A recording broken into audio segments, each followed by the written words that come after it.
You are responsible for everything in your life. And I know this is hard, but once you begin to embrace that, you're going to level up.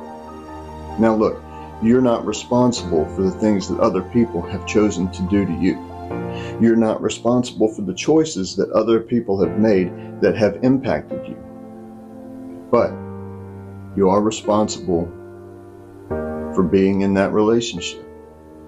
You are responsible for having remained in that relationship without consequences, without boundaries. That's all on you. You see, up until this point, your life is an accumulation of the choices you've made, like it or not. And your life going forward will be a reflection of the choices you make from this point on. So what's it going to be?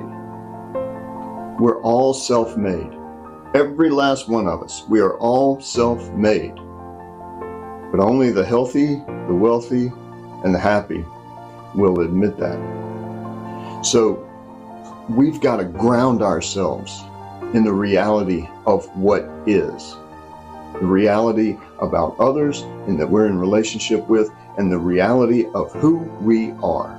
The reality of the lives that we have chosen to build, because the life that you have is the life that you have built.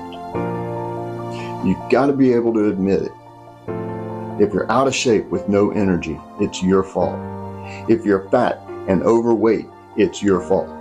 If you're in a job that doesn't pay well or you have a lack of credentials, that is your fault.